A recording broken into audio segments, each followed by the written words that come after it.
right, guys, what's going on? Hope you're having a good day. Thanks for tuning in. And by the way, if you're a member, sub, or just watch the channel, I appreciate it. And I'm trying to get to 25,000 subs. So if you'd like to sub up, I'd love to have you as a sub. So now that that's out of the way, this week I'll be talking about Bryan Kohberger and the Idaho 4 stuff. I just want to talk about that all week this week, and then next week I'm going to jump back on the Summer Wells case. But for this week, I'm just going to be talking about the Bryan Kohberger and Idaho 4 stuff going on and all that stuff, and just give my opinion. And we'll see. You know, when everything's said and done, we'll see how close my thoughts are on the whole thing. So, what I would like to say for this video is I do agree with police. I think police have their man. I think Bryan Kohberger acted alone. And I do believe that all the evidence that they have gathered will definitely tell, definitely tell what happened to the best of, the ability of what they present as evidence. So, and I don't have no problem thinking that based on everything that they probably got, I don't think they've got any problem or will have any problem coming to, having a jury come to a guilty verdict. I believe they do have it. Now, I wish they would leave the house up. I wish the university would leave the house up. But again, that's shoulda, woulda, coulda. I do not think that's a make it or break it for the case. I don't. Hell, I even think Kohberger's people really doesn't care if it stands up or not. You know what I mean? But I think, the house is just one part of it. And in totality, there's a ton of evidence, in my opinion, a ton of evidence. I mean, they've got the knife sheath. Apparently, there's something going on with it in DNA. All the digital evidence that they have, and I just think now it's not going to be a slam dunk case against Kohberger, but it's going to be, in my opinion, a very strong case. And that the defense has got, in my opinion, a huge uphill battle defending Bryan Kohberger. I agree with the police. I think he acted alone. The dude's just weird. Don't know why he done it, but that will, hopefully come out. But again, the dude is weird, and I do believe, like the police said, he acted alone, and the evidence will present that. So let me let y'all listen to. Let me watch this little news article here. So let's take a listen to it here. So this is what police have to say about after Kohberger got arrested. Now to the new details on the University of Idaho murders and the suspect under arrest. Police saying today that they believe Bryan Kohberger acted alone and don't anticipate additional arrests. There you go. They said they think Bryan Kohberger acted alone and they don't expect any additional arrests. Why you say that, Don? Kohberger apparently, I don't know if it's rumor, fact, or what. I mean, if it is fact, can somebody prove it? But rumor is Kohberger asked them, did you arrest anybody else when he got arrested? So, not sure if that's fact. If it is fact, can you prove it? Would love for somebody to be able to prove he made that statement. And again, even if he made that statement, it doesn't mean anything if all the evidence is pointing towards him, right? I mean, the guy's screwed. I mean, Bryan, if there was someone else involved, now's your time to speak up, bud. Why are you going to take the fall for someone else? Shit, I wouldn't do it. Right? So, I mean, and he's had time to implicate somebody else. And as far as I know, he's not done it. So why would he, allegedly say that if that's really what he said? And he's had all this time to implicate the other person or persons and hasn't done it. Again, the dude's weird, and I believe he's the only one involved. I'm 100% with police here. I'm 100% with police. Now, you may not agree with me or whatever, but we'll never agree on everything. But this is just a video about my opinion, my thoughts. Leave your comments below. Let me know what you think. Let's keep on listening. A 28-year-old graduate student was taken into custody yesterday in Pennsylvania, thousands of miles from the crime scene, now facing 4 counts of first-degree murder. ABC's Kana Whitworth back on this tonight from Moscow, Idaho. Tonight, police in Moscow confident the only person responsible in the heinous murders of those 4 college students is in custody. We believe we have our guy. The one Murders of those 4 college students is in custody. We believe we have our guy. The one that committed these murders. There you go. The chief said we believe we have our guy, the one who committed these murders. And I'm just assuming, but based off all the evidence that they have,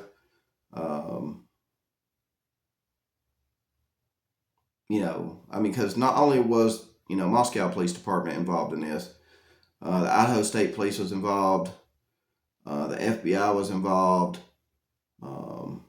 you've got the law enforcement over in Washington that was involved in another state. Not all of these people, even Pennsylvania, not all of these people are wrong, right?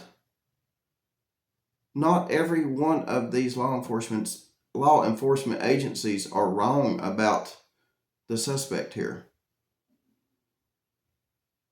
And the massive amounts of evidence that they have kind of backs up their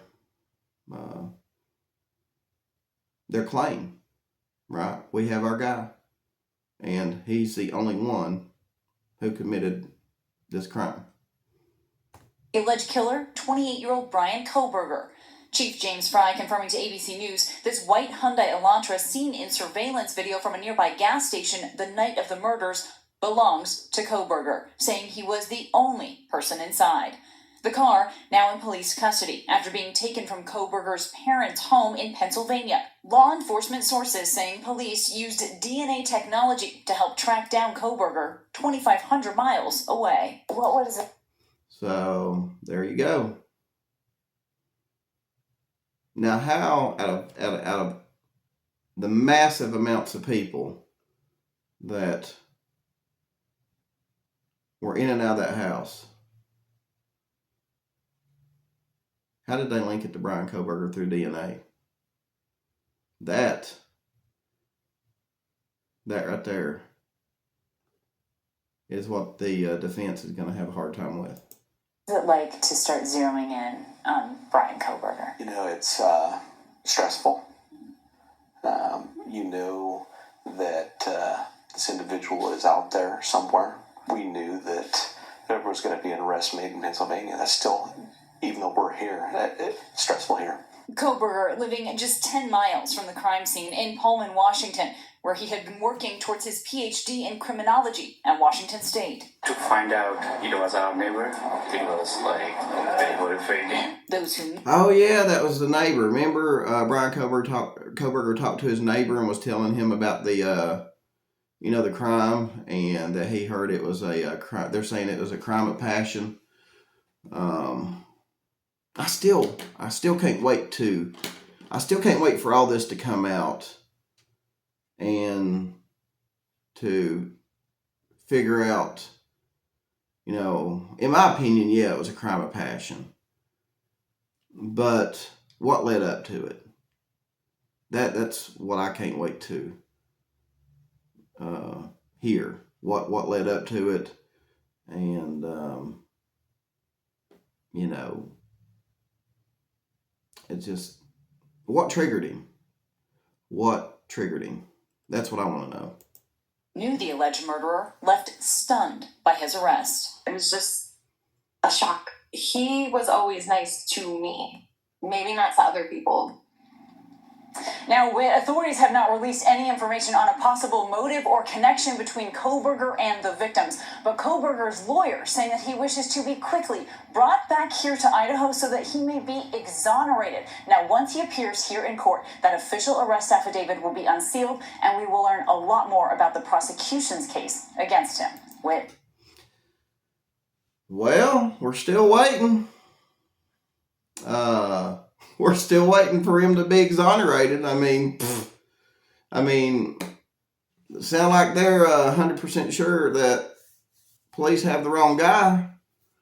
What's the problem, defense? What's the problem? What's the holdup? I mean, if you're so sure that Bryan Kohberger is going to be exonerated, this trial. This trial shouldn't last but maybe what? A couple weeks? Maybe 2 weeks? Should be a speedy trial if you're pretty sure Bryan Kohberger is going to be exonerated. I just think you're blowing smoke up everybody's ass. You're doing your job. You're a defense attorney. You're doing your job. And, what else more can we say? I think as this goes on, it's going to go from basically him wanting to be exonerated to basically not denying that he done it. Basically, not denying it's going to go. It's going to go basically the way the Chris Watts case went. But Chris Watts didn't go to court. This is going to go to court, though.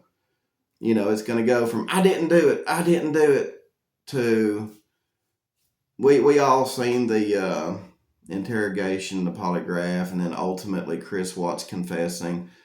I don't think, and also in the Gannon Stout case, Letitia Stout, there at the end, her defense team at the end wasn't saying that she didn't do it, right? Matter of fact, they said that, she had a psychotic episode. So I think as this goes on and we get closer to the end of the trial, I think that's how it's going to go is, will they say Bryan Kohberger ended up having some kind of psychotic episode? Don't know. But I can't wait until it does all come out. I guarantee you, I'm going to be watching that trial, giving my opinion.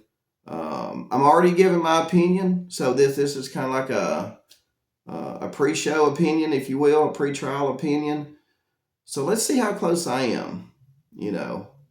Bookmark this video, share this video, because man, if I'm wrong, I'm eating a buffet full of crow. I am eating a buffet full of crow. But if I'm right, old Don B still got his integrity and some common sense.